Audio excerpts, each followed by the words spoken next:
ଗୁଡୁ ଓ ସନ୍ତିଆ ବଙ୍ଗଳାର ପଛପଟ ବାଟ ଦେଇ ବଙ୍ଗଳାର ଭିତରକୁ ପଶିବା ମାତ୍ରେ ହିଁ ବଙ୍ଗଳାର କବାଟଟା ଆପେ ଆପେ ବନ୍ଦ ହେଇଗଲା। ଆରେ ଗୁଡୁ, ଏ କବାଟଟା କଣ ଆପେ ଆପେ ବନ୍ଦ ହେଇଗଲା?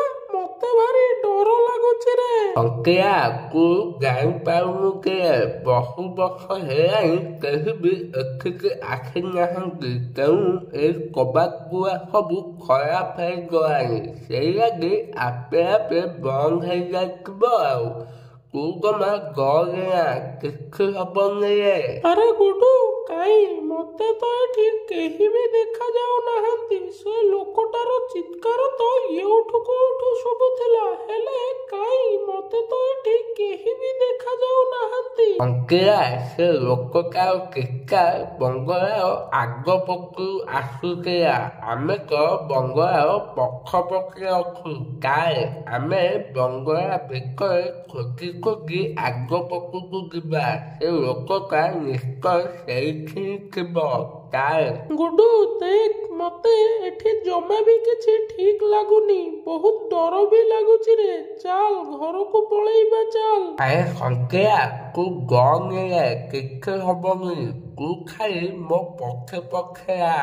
ଗୁଡୁ ଓ ସନ୍ତିଆ ବଙ୍ଗଳା ଭିତର ସାରା ଚିତ୍କାର କରୁଥିବା ଲୋକକୁ ଖୋଜାଖୋଜି କଲେ, ହେଲେ କାହାକୁ ବି ପାଇଲେନି। ଆରେ ସନ୍ତିଆ, ଏଠି ତ କେହି ବି ନାହାନ୍ତି, ତାହେଲେ ସେ ଲୋକଟା ଚିତ୍କାର କରୁଥିଲା କୋଉଠୁ? ଗୁଡୁ, ମୁଁ ବି ସେଇ କଥା ଭାବୁଛି ରେ।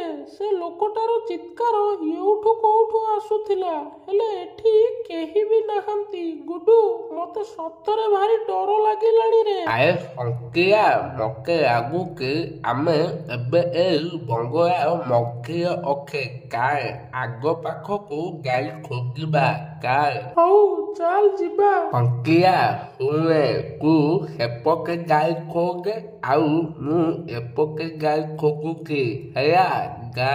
ଏହାପରେ ଗୁଡୁ ଗୋଟେ ପଟେ ଯାଇ ଖୋଜିଲା ଓ ସନ୍ତିଆ ଅନ୍ୟ ପଟେ ଯାଇ ଖୋଜିଲା, ହେଲେ କାହାରିକୁ ବି ସେଇ ଲୋକଟି ମିଳିଲା ନାହିଁ। ଗୁଡୁ, ଏଠି ତ କେହି ବି ନାହାନ୍ତି। ମତେ ଏବେ ପୁରା ଗାଁ ଲୋକଙ୍କ କଥା ସତ ପରି ଲାଗିଲାଣି। ସତରେ ଏଠି କୋଉ ଡାହାଣୀ ଏମିତି ମିଛରେ ଚିତ୍କାର କରି ଆମକୁ ବଙ୍ଗଳା ଭିତରକୁ ଡାକି ଫସେଇବାକୁ ଚାହୁଁନି ତ? ସନ୍ତିଆ ଗନି ରେ, ସେମିତି ହେଇନଥିବ, କାଳେ ଆମେ ଆଉ ଥରେ ମାତ୍ର ଖୋଜାଖୋଜି କରିବା। ଯଦି ଆମକୁ ଏ ଲୋକ ନ ମିଳିବ ତାହେଲେ ଏଠୁ ପଳେଇବା। ନା ନା, ଆଉ ଖୋଜିବାନି, ଚାଲ ଏଠୁ ପଳେଇବା। ସେ ଲୋକଟା ଏଇଠି ଥିଲେ ଆମକୁ ମିଳି ସାରିଥାନ୍ତା। ଏଠି କେହି ବି ନାହାନ୍ତି, ଚାଲ ଘରକୁ ପଳେଇବା, ଚାଲ। ଦେଖ ସନ୍ତିଆ, ଏମିତିରେ ବି ଆମେ ବହୁତ ଖୋଜି ସାରିଲେଣି, ଆଉ ଥରେ ମାତ୍ର ସେପଟେ ଖୋଜିଲେ କାଳେ ସେ ଲୋକଟା ଆମକୁ ମିଳିଯିବ। ଦେଖ, ଯଦି ସତରେ ସେ ଲୋକଟା ବଙ୍ଗଳା ଭିତରେ ଫସି ରହିଯାଇଥିବ ଆଉ ଆମେ ତାକୁ ନ ନେଇ ଘରକୁ ପଳେଇବା, ତାହେଲେ ଏଇଟା ଜମା ଠିକ ହବନି, କାଳେ ଥରେ ମାତ୍ର ସେପଟେ ଖୋଜିଦବା। ହଉ ଚାଲ, ଏତେ ଯଦି କହୁଛୁ, ଚାଲ ଥରେ ସେପଟେ ଖୋଜି ଆସିବା। ଏହାପରେ ଗୁଡୁ ଓ ସନ୍ତିଆ ବଙ୍ଗଳା ଭିତରେ ଆତ୍ମହତ୍ୟା କରିଥିବା ଦୁଇ ଭଉଣୀଙ୍କ ଜାଗାରେ ଖୋଜାଖୋଜି କରୁଥିଲେ। ସେତେବେଳେ ହଠାତ୍ ଗୋଟେ ଡାହାଣୀ ତାଙ୍କ ଆଗକୁ ଆସିଲା। କିଏ କିଏ ତମେ? ଆମ ପାଖକୁ କାହିଁକି ଆସୁଛ? ଆରେ ବା, ଏତେ ଦିନ ପରେ ଆଜି ଦିଟା ମଣିଷ ମୋର ଶିକାର ହେଇଛନ୍ତି।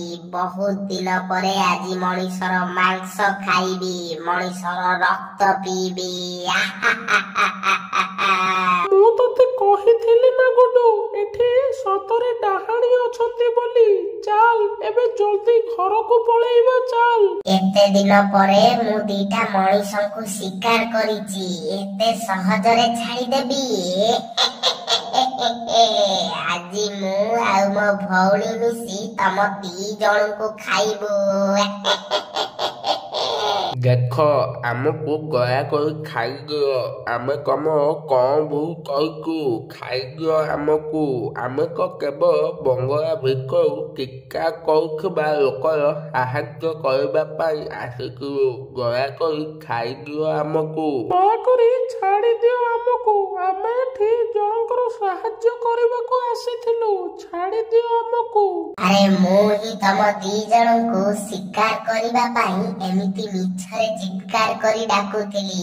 ଏବେ ତମ ଦି ଜଣଙ୍କୁ ଏଠୁ କେହି ବି ବଞ୍ଚେଇ ପାରିବେନି।